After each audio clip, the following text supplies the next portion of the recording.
안녕하세요. 명상커플의 지공입니다. 약속대로 2부의 두 번째 이야기는 조금 빨리 찾아왔어요. 유튜브에서도 원본을 볼 수 없는 에크하르트 톨레와 오프라 윈프리의 10부작 웹세미나 2부 에고, 현재 인류의 상태 이어서 살펴보겠습니다.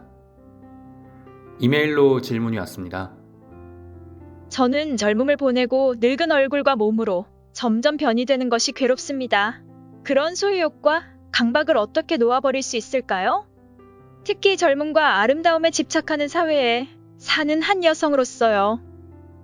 이 물음의 톨레는 대체로 자신의 삶에 있어서 가장 두드러진 것과 동일시하게 된다고 말합니다. 잘생긴 사람은 얼굴이나 몸매와 동일시하고 톨레의 경우에는 나는 지적으로 가장 위대해 라는 거대한 마음을 가지고 있었다고 합니다. 이것이 톨레의 동일하였고 점점 더 곤란을 겪게 되었습니다. 그리고 결국엔 놓아버려야만 했습니다. 톨레는 아직 이쁠 때 자신의 삶에 더 깊은 영역이 있다는 것을 파악하라고 말합니다. 그러면 외모를 자기의 본질이라 여기는 피상적인 영역에 갇혀 살지 않을 수 있다고 말합니다. 하지만 이런 이론적인 것들은 우리 모두가 알고 있죠. 저와 같은 평범한 사람들에겐 그래서 어떻게 하느냐가 중요합니다. 그래서 톨레가 하나의 예시를 들어줍니다. 강박을 어떻게 놓아버리는가? 더 깊은 영역이 있다는 것을 의식했더라도 여전히 어느 정도는 우리가 소중히 여기는 무언가와 동일시 되어 있을 겁니다. 하지만 우리가 받아들임이라고 부를 수 있는 작은 일들이 일어나곤 합니다. 예를 들면 거울을 보다가 늘어난 주름살을 보았을 때 그 문제를 사적인 문제로 보지 않고 모든 인간의 운명임을 받아들이는 것입니다. 우리는 그 과정에서 내게 주어진 나의 몫을 할 뿐이고요. 꽃과 과일들을 보고 배울 수도 있습니다. 꽃과 과일들의 삶은 우리네 인간들보다 짧아서 한철 자신의 몫을 다하고 사라집니다. 하지만 이걸 덧없다고 말할 수 있을까요? 우리 몸의 세포들은 매일 100억 개 정도가 죽고 새로 태어난다고 합니다. 우리 몸의 세포들에게 우리가 덧없다고 말하지는 않죠. 어떤 소우주든 간에 자신의 속도대로 살아가고 있는 중입니다. 우리도 마찬가지고요. 우리의 과정 속에서 내가 지금 할 수 있는 몫을 다하면 되는 것 같습니다. 톨레가 또 하나의 해결책으로 제시하는 것은 2부의 첫 번째 영상에서 얘기했던 내적 생동감을 느끼는 겁니다. 내적 몸은 늙지 않는다고 말하는데 20살에 느꼈던 내적 생동감을 80이 되어서도 느낄 수 있다고 해요. 그리고 외모에 신경을 쓰는 대신 내적 몸을 느끼는데 시간을 써보라고 권합니다. 삶으로 다시 떠오르기 책에서는 병으로 야유어감에도 받아들임으로 인해 점차 빛나게 되는 사람들이 나옵니다. 여건이 되시면 책을 함께 읽어보셔도 좋을 것 같네요. 에고의 내용과 구조. 오프라가 에고를 한마디로 하면 무엇이냐고 묻자 머릿속 개념들에 기반을 둔 거짓 자아감이라고 톨레는 말합니다. 이 말은 동일화하여 자기 자신이라 여기는 것입니다. 동일화되는 내용은 문화에 따라 유사성이 있기도 합니다. 한국 같은 경우엔 외모나 재력, 직업 등에서 강력한 동일화가 이루어지곤 하죠. 톨레는 해고를 당하면 자살하는 사람들도 있다고 말하면서 이건 거짓 정체성이라고 말합니다. 에고의 일부일 뿐인 거죠. 에고는 항상 동일화할 뭔가를 추구합니다. 때로는 매우 긍정적인 관점에 동일화하기도 하는데 이게 심해지면 행복해야 한다는 강박으로 이어질 수도 있고 실천 없이 성취 목표가 높은 경우로 이어질 수도 있습니다. 여기서 윈프리가 톨레에게 묻습니다. 자살하고 싶다고 생각했던 순간에 에고가 죽었다고 하셨습니다. 나는 너무나 비참하다. 더는 나 자신과 살 수 없다고 말했습니다. 다시 에고가 돌아오진 않았나요? 영원히 죽었나요? 톨레는 그렇다고 답합니다. 이건 뭔가 대단한 성취가 아니라 나 자신을 나의 사고 과정과 더는 동일시하지 않는다는 것, 그뿐이라고 말합니다. 생각이 일어날 때를 알며 단지 그것이 생각일 뿐임을 알고 내가 나라고 생각하는 몇몇 의견들 사이에서 나를 찾지 않습니다. 에고로부터 자유롭다는 의견도 마찬가지입니다. 그것 또한 에고이기 때문입니다. 진정한 나는 무언가와 동일시되어 있다는 것을 아는 알아차림입니다. 내가 무언가와 동일시한다는 것을 알고 있을 때 그 알고 있는 자는 누구인가가 중요합니다. 이건 새로운 차원의 의식입니다. 톨레도 자살하고 싶었던 순간에 더는 나 자신과 살 수 없다 라고 생각하면서 나와 살 수 없다고 말하는 나는 누구인지 물으며 의식의 전환이 왔다고 합니다. 우리가 동일시하기 쉬운 것들 중 하나로 내가 소유한 물건을 꼽을 수 있는데 삶으로 다시 떠오르기에는 이런 구절이 나옵니다. 많은 경우에 사람들은 제품을 사는 것이 아니라 자신의 정체성을 높여주는 상품을 사는 것이다. 본인을 쇼핑 중독자라고 소개하며 톨레에게 어떻게 하면 이 고리에서 벗어날 수 있는지 질문한 시청자가 있었습니다. 이 질문에 톨레는 이렇게 말합니다. 물건을 소유하는 건 잘못이 아닙니다. 다만 물건과 나를 동일화해버리면 고통이 따를 수 있습니다. 여기에 더해 물질의 세계를 경멸하지 말고 경의를 표하라 라고 톨레는 말합니다. 톨레도 정말 아름답다고 느끼는 소유물이 있다고 합니다. 그걸 바라보고 있으면 기분이 좋아지고요. 하지만 누가 가져가도 상관없다고 합니다. 정말 아름다운 물건들이 있습니다. 동일화는 없이 물건들 안에 있는 기쁨을 느낄 수 있습니다. 아름다운 그림이나 옷을 보고 거기에 있는 아름다움을 마주할 수도 있습니다. 물건을 마치 꽃을 꺾지 않고 보듯이 감상하는 것입니다. 우리는 예전에 비해 물질에 대한 욕망을 쉽게 불러일으키는 시대에 살고 있죠. 각종 SNS를 통해서 다른 사람들의 꾸며진 모습을 쉽게 받아들이고 있고 물건을 사고 싶게 만드는 광고도 굉장히 많습니다. 사람들의 욕망을 이해하면 그것을 이용해 돈을 벌 수 있는데 그게 마케팅 기법이며 사람들은 그 기법을 굉장히 기술적인 것으로 묘사하곤 합니다. 그래서 마케팅 스킬의 욕망과 뇌과학적인 요소가 곁들여진 강의를 수백만 원을 내고 듣거나 컨설팅 받기도 하죠. 저는 무언가 허물이 씌어지는 마케팅이 아니라 표현만을 하고 싶었고 퍼스널 브랜딩은 에고를 키우는 것이라고 오해할 때가 있었습니다. 그러나 지금은 조금 더 큰 나, 참나, 셀프를 브랜딩하는 것도 가능하다는 걸 어렴풋이 느끼고 있습니다.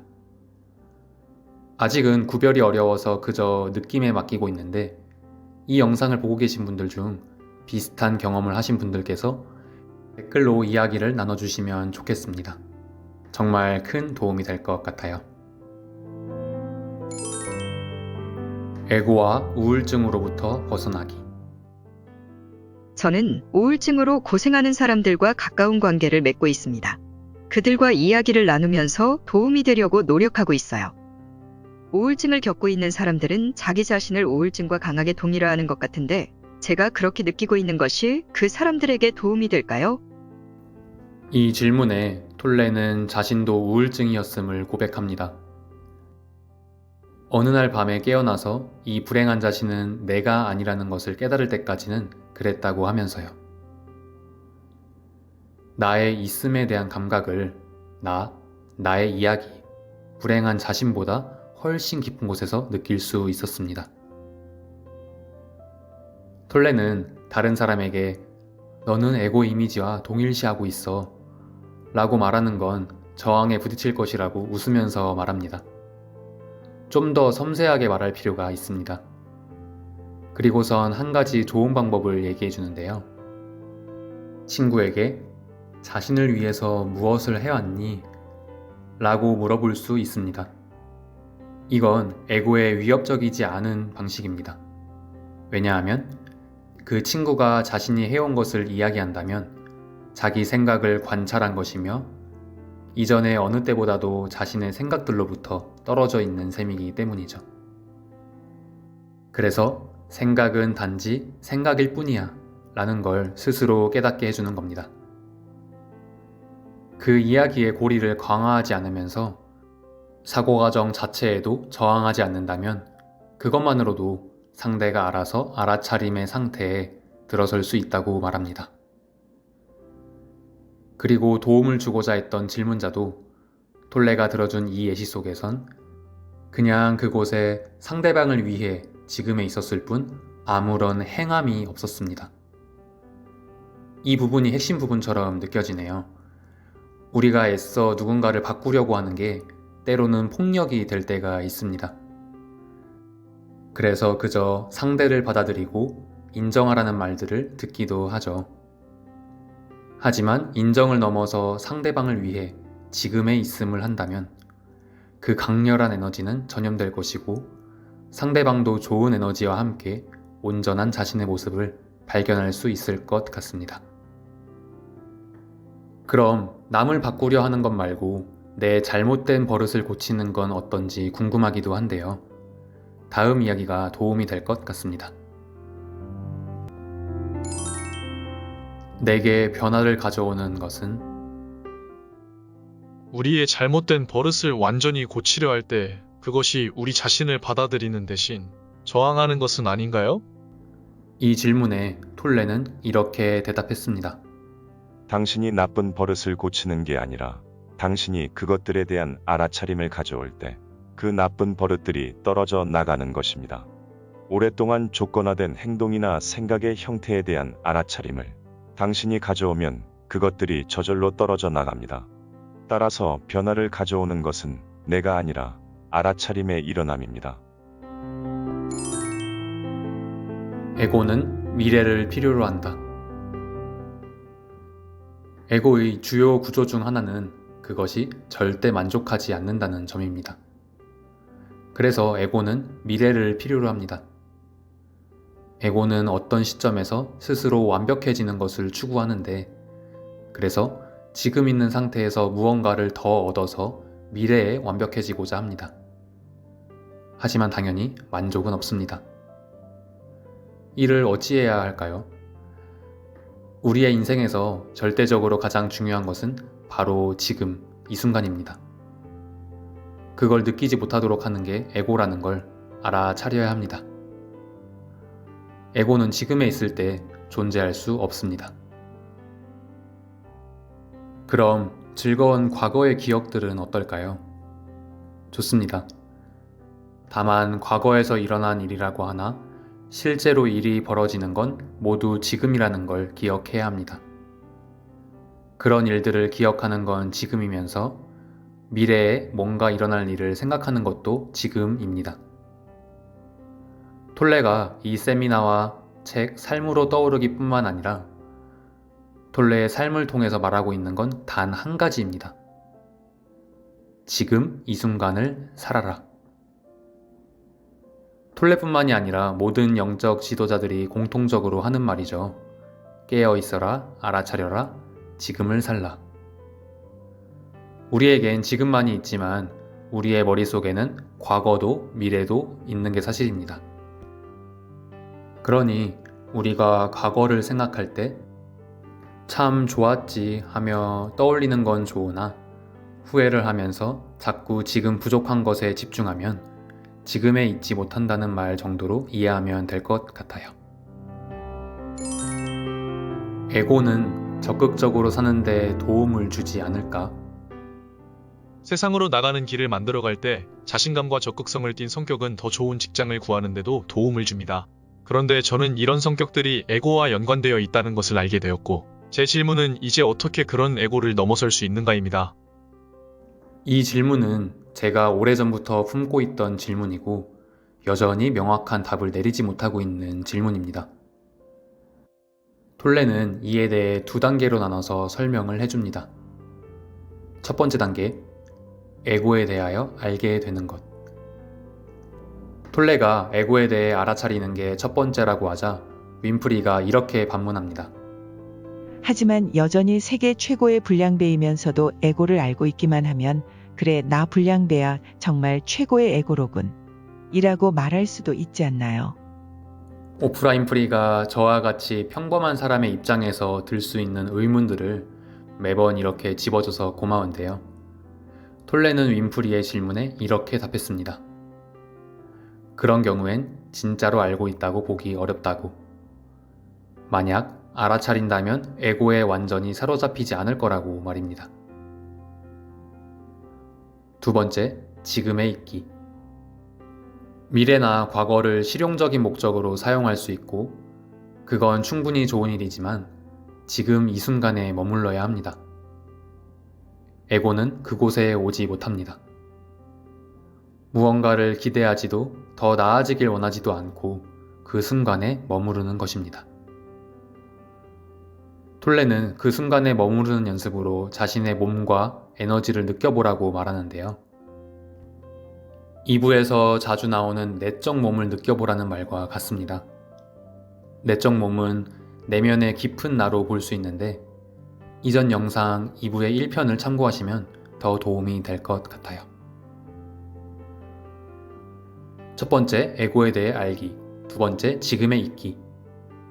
이 두 가지 답변이 어떻게 에고를 넘어설 수 있는가에 대한 답변은 됐지만 에고가 자신감과 적극성을 띤 성격과 연관되어서 사회에서의 성취를 거머쥐는데 도움이 되지는 않을지에 대한 의문은 여전히 남아 있습니다.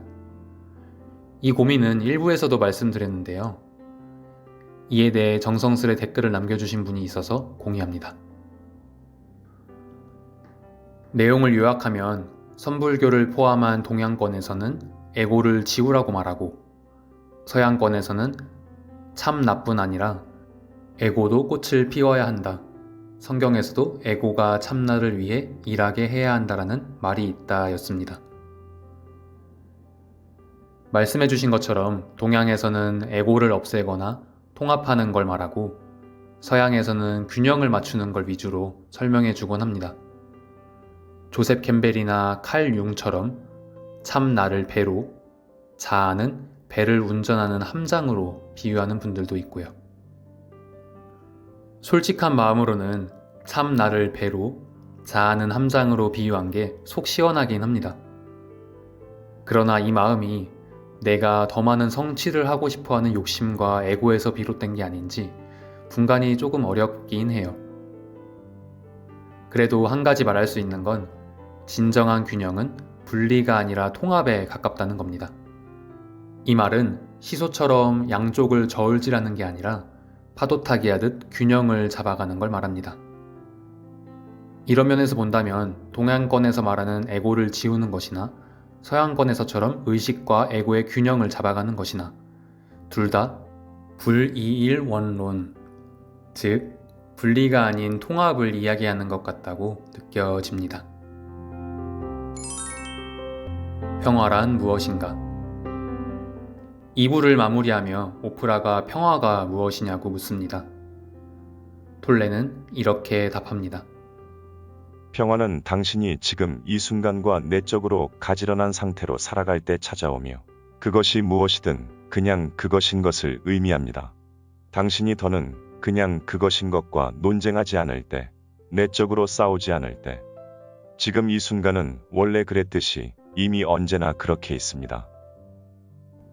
만약 안 좋은 상황이 있더라도 받아들인 후에 행동하라고 톨레는 말합니다. 그 행동은 더는 지금 있는 곳에 있기 싫어할 때나 이 순간을 싫어할 때 생겨나는 부정에서 출발하는 게 아닙니다. 받아들이지 않고 행동하는 건 저항하는 것과 같습니다. 받아들인 후 현재 상태와 나란히 있다면 무슨 행동을 해도 생명 자체에 의해 힘이 강화될 수 있다고 말합니다. 저항의 상태에 있을 때면 우리의 행동은 생명에 의해 강화되지 않습니다. 무저항의 상태에서 나온 행동보다 덜 효과적이라는 거죠. 실제로 매달릴 때보다 놓아줄 때 더 힘이 강화되는 경우가 있습니다. 2부의 2편 내용은 여기까지입니다. 중요 멘트를 요약해보면 문제를 사적인 문제로 보지 않고 모든 인간의 운명임을 받아들여라. 에고는 항상 동일할 뭔가를 추구한다. 알아차려라. 물질의 세계를 경멸하지 말고 경의를 표하라. 이 불행한 자신은 내가 아니다. 변화를 가져오는 것은 내가 아니라 알아차림의 일어남이다. 에고는 미래를 필요로 한다. 지금 이 순간을 살아라. 평화는 당신이 지금 이 순간과 내적으로 가지런한 상태로 살아갈 때 찾아온다. 톨레가 어느 날 어머니의 집에 찾아갔습니다. 내적 전환을 겪고 3년이 지난 후였는데 어머니의 성경책이 예전과 달리 더 많이 이해되는 것을 느꼈다고 해요. 우리가 톨레 이야기를 이해할 수 있는 것도 이와 같습니다. 경험이 이해와 공감을 만들어주는 거죠. 톨레의 말들은 지금은 온전히 이해하지 못하더라도 그 말들을 가슴속에 담아두며 살아가다 보면 몇 달, 몇 년이 지나고 그 문장이 이해되는 경우가 생깁니다. 저도 온전한 공감은 어렵지만 마음속에 톨레의 문장들을 간직하고 살아가 보겠습니다. 오늘도 일상 속에서 지금을 살아가시며 온전한 하루 되시길 바랍니다. 온하